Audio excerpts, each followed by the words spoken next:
The Beast in the Yard. The parade yard of Verash Prime's Galactic Legion Academy shimmered with heat. Sunlight poured through the transparent dome that stretched over the training grounds, refracting against the hexagonal shields protecting the cadets from the planet's brutal winds. Hundreds of trainees stood in rigid formation, rows upon rows of polished uniforms from dozens of different species, scaled, feathered, chitinous, and flesh. Today was no ordinary drill. Today was the trial of the war beast. Every cadet whispered of it. The ritual had existed for centuries, a tradition older than the Legion itself. A single Karath beast, part predator, part symbol, would be released into the yard. It would stalk through the rows of cadets, sniffing, judging, rejecting most. But sometimes, very rarely, the beast chose one. And when it did, that cadet's future was sealed. Alex Renn shifted uneasily in the line. His uniform clung too tightly across the shoulders, and his boots still felt alien against the packed soil beneath them. Around him, tall reptilian soldiers towered. Insectoid cadets clicked their mandibles in nervous patterns. Compared to them, Alex was plain, brown hair, pale skin, an unremarkable human figure in a sea of galactic warriors. He could feel the eyes of others sliding toward him. Humans were still a curiosity in the Legion, a fragile newcomer race barely admitted into the academy. A few cadets smirked openly, as if the idea of a human surviving today's trial was a comedy in itself. A trumpet blared. The great gates at the edge of the yard groaned open. The Karath beast entered. It was larger than Alex had imagined, its shoulders twice the height of man, its fur a rippling mass of black and crimson streaks. Its maw gleamed with curved tusks, and its eyes glowed amber like molten metal. Even from a distance, its breath carried the stench of blood and ozone. The ground trembled with every step it took. A hush fell. The beast moved slowly, deliberately, patting down the line of cadets. It sniffed the scaled warrior from the Tresh clans, rumbled, then moved on. It paused before a sleek avian cadet, tilting its head, only to dismiss her with a growl. Each time it drew near, hearts pounded, legs threatened to give way, but the cadets held firm. To flinch was disgrace. Alex's mouth had gone dry. His pulse hammered. He tried not to think about the stories, the cadets who fainted, or worse, the ones the beast judged unworthy and mauled before the commanders could intervene. It came closer. One row away. The smell of it rolled ahead, musky and sharp, burning his nostrils. Then it was in front of him. The Karath lowered its head, golden eyes locking on his. Alex couldn't move. He felt something ancient in that gaze, something primal that saw through his skin and bones and into the marrow of what he was. The beast inhaled a deep, chest-rattling breath. Its lips peeled back over jagged teeth. For a heartbeat, Alex thought this was the end. Then the impossible happened. The beast sat. With a heavy thump, it lowered its massive body to the ground directly in front of Alex. The sound reverberated across the yard. Silence spread like wildfire as every cadet froze in disbelief. The Karath opened its jaws, and, through the translator collar embedded at its throat, words came forth in a gravel-deep voice. Pack Alpha of Chaos. Gasps erupted. The ranks broke into murmurs. A few cadets shouted in protest. Others cursed in disbelief. No one missed the meaning. The beast had chosen. Alex stood rigid, his stomach twisting, his mind refusing to accept what had just happened. Me? A human? At the edge of the yard, the commanders shifted uneasily. General Vare, a broad-shouldered alien with silver skin, narrowed his eyes. Even he had not expected this. The Karath's choice was absolute. No commander could overrule it. The beast had spoken, and tradition bound them to obey. The Karath gave a final rumbling growl and lowered its head as if in submission before Alex. Then it rose to its feet again, circling him once like a predator staking its claim, before settling back at his side. The murmurs grew louder. Words floated on the air. Impossible. A mistake.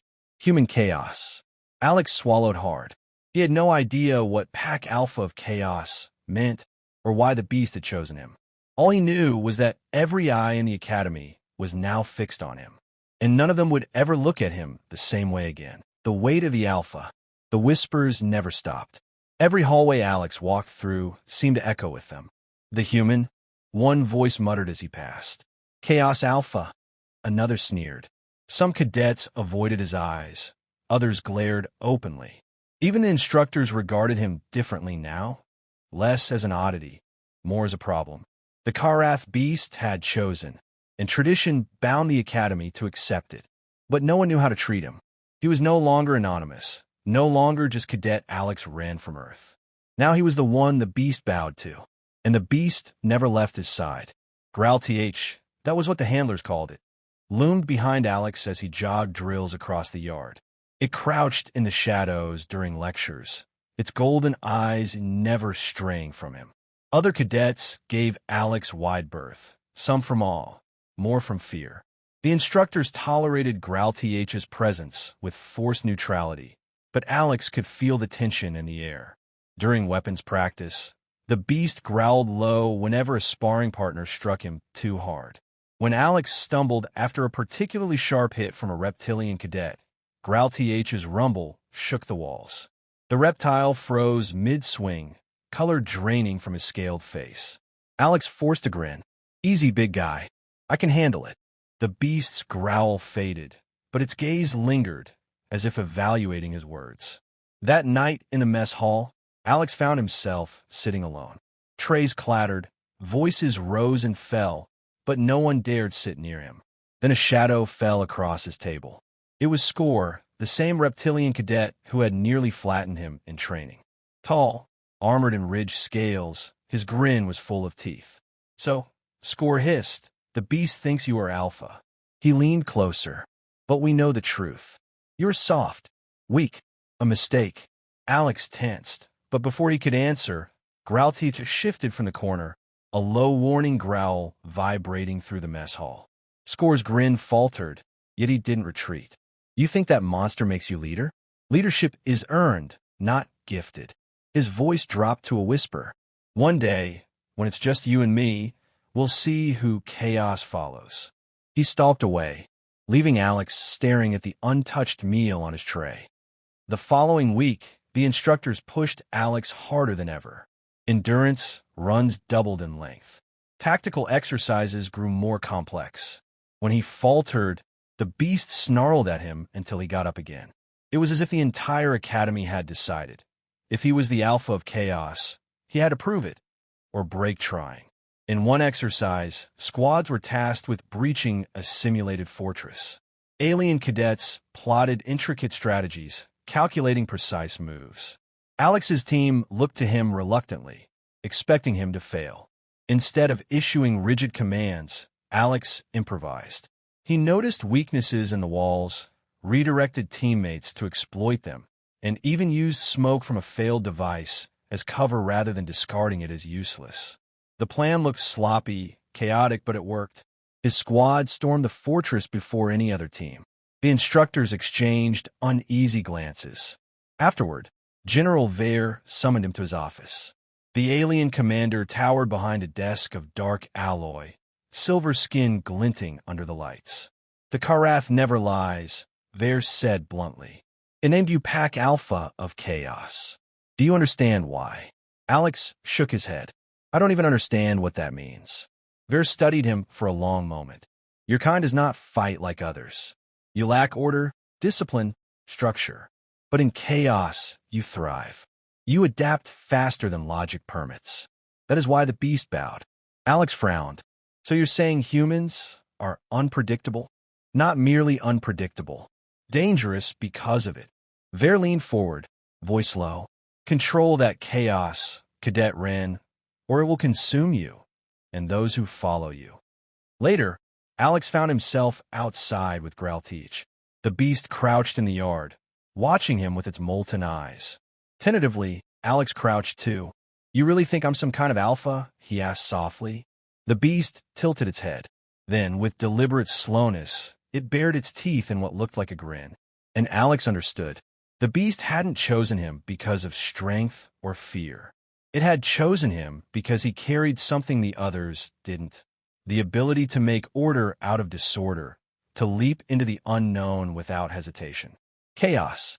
And whether he wanted it or not, chaos had already begun to follow him. Trial by fire. The exercise was supposed to be routine. Cadets were deployed in squads across the valley training fields. Their orders simple: infiltrate, capture, and hold a designated outpost until recalled. Simulated munitions cracked in the distance. Smoke bombs drifted across rocky gullies, and the air smelled faintly of ozone from energy discharges. Alex crouched behind a boulder, sweat stinging his eyes. His squad clustered around him, 4 aliens who looked uneasy even standing this close.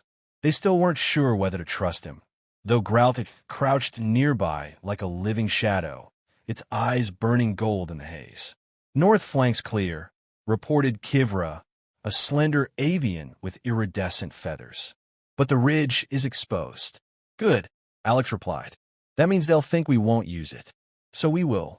Before Kivra could object, the sky cracked with real gunfire. Not simulation rounds. Not training munitions. Real plasma. Explosions rippled across the valley. Cadets screamed. Sirens blared over the comms, but the channels broke into static almost immediately. A transport ship, black and bristling with weapons, descended through the clouds, disgorging armored raiders. Their insignia was unmistakable: Core Dominion. What's happening? One cadet stammered. They're not part of the drill, Alex said, heart hammering. He forced calm into his voice. This is a raid. The others froze, waiting for orders from command. But none came. The defense grid was down. The Academy's automated shields lay dormant, either sabotaged or overwhelmed. Alex didn't think. He moved. Get down the ridge. Move. The squad hesitated, but Galactic let out a deafening roar that shook dust from the cliffs. The cadets stumbled after Alex as he guided them into cover. Plasma fire scorched the rocks overhead. He dragged them into a narrow ravine, pulse racing. The alien cadets looked to him with wide eyes. For the first time, no one argued. Listen, Alex said quickly. The raiders don't care about us. They're here to cripple the Academy. But if we scatter, we're dead. We hold together, we survive. That means I give the orders. Clear. They nodded, some reluctantly, others with desperation. The next hour blurred into chaos. Alex improvised traps with spare charges, collapsing rocks onto patrols. He sent Kivra gliding over ridges as a distraction, while Galactic ambushed enemies from the shadows. Where the aliens wanted to retreat, Alex pushed forward, darting through crossfire with reckless maneuvers that somehow worked. The cadets started to follow his rhythm, responding not to carefully rehearsed formations, but to instinct, momentum, and sheer audacity. When they stumbled onto another squad pinned down by Dominion fire, Alex didn't hesitate. He flanked wide, drew fire deliberately, and used the smoke of an exploding generator to conceal the others' retreat. Plasma bolts burned close enough to singe his hair, but he kept moving, ducking, weaving, improvising. That was when Score appeared, pinned against a collapsed barricade. The reptilian cadet bellowed as Dominion raiders advanced on his squad. For an instant, Alex considered leaving him. Score had mocked him, hated him, but instincts surged. Chaos demanded risk. Cover me, Alex shouted. He sprinted into the open, vaulting over rubble. Galactic thundered beside him, slamming into raiders with bone-crunching force. Alex hurled a smoke canister, firing blindly into the haze, confusing the enemy long enough for Score's squad to regroup. When the smoke cleared, the raiders were down or retreating, and Score stared at him with something that was not quite gratitude, not quite disbelief. You should have let me die, Score rasped. Alex shook his head. That's not how packs work. By nightfall, the cadets had established a defensive perimeter around the central barracks. Alex's makeshift tactics, traps, ambushes, feints, had kept them alive until reinforcements finally arrived from orbit. Dominion ships retreated, leaving wreckage smoldering across the valley. Exhaustion weighed heavy on every cadet. Wounds were tended, dead counted. But in the weary silence that followed, eyes turned toward Alex. Not because of the beast, not because of tradition, because he had led them through chaos, and they had survived. General Vare arrived at dawn, his expression grim. He surveyed the wreckage, then the battered cadets. His gaze lingered on Alex. "You turned disaster into defense," Vare said slowly. "You made chaos obey." Alex glanced at Galactic, who crouched at his side, chest heaving, fur matted with blood. The beast met his eyes and gave a low rumble of approval. Alex didn't feel like an alpha. He felt like someone who had stumbled, guessed, improvised every step. But somehow that had been enough. And in the silence of the ruined academy, he realized the beast had not been wrong. Pack Alpha of Chaos. The academy courtyard smelled of smoke and scorched stone. Repair crews worked day and night to rebuild shattered walls, but the scars of the Dominion raid remained. Craters pocked the training fields, and half the barracks lay in ruins.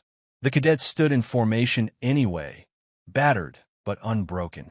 Alex Renn stood at the front, the weight of 100 eyes pressing into his back. He had not asked for this place of honor. The instructors had put him there after the battle. Even Score, once his loudest critic, stood 2 rows behind him in silence. Galactic crouched at his side, the Karath beast's black and crimson fur streaked with half-healed wounds. It had fought until exhaustion nearly killed it, and still it refused to leave him. General Vare paced before the assembled cadets, silver skin glinting beneath the morning sun. His voice carried like a blade through the smoky air. The Dominion believed they could shatter us with fear. They struck at our academy, at our unblooded recruits, believing you would break. He paused, gaze sweeping the ranks. But you did not break. You held. You fought. And you survived. He stopped before Alex. Because one among you made chaos his weapon. Murmurs rippled through the cadets. Alex felt heat rise to his face but kept his posture straight. Cadet Renn. Vare continued. You turned disorder into order, panic into survival. You led where others froze. You are the reason these cadets stand here alive. And whether any of us like it or not, the beast named you Alpha. We cannot deny what was proven in fire. Alex swallowed hard. He wanted to protest. I didn't know what I was doing. I was just trying to keep us alive, but the words stuck in his throat. For better or worse, he was no longer just a human cadet. That night, Alex sat in the quiet training yard with Galactic. The stars glittered overhead through the dome, sharp and cold. You knew, didn't you? Alex muttered. When you picked me, you knew I'd end up here. The beast tilted its massive head. It rumbled deep in its chest, then lowered itself onto its forelegs. Its golden eyes reflected the starlight. Alex leaned back against the beast's shoulder. Exhaustion weighed on him, but so did something else, responsibility. The beast growled again, softer this time. A single word emerged through its collar's translator, rough and guttural. Lead. Alex froze. He had never heard it speak again since the day of the trial. He turned toward Galactic, but the beast simply shut its eyes, as if its task was done. The following days brought change. Cadets who once mocked him now sought him out. Kivra asked his opinion on flight tactics. Even Score, begrudgingly, requested his input during squad drills. They didn't follow him because tradition demanded it.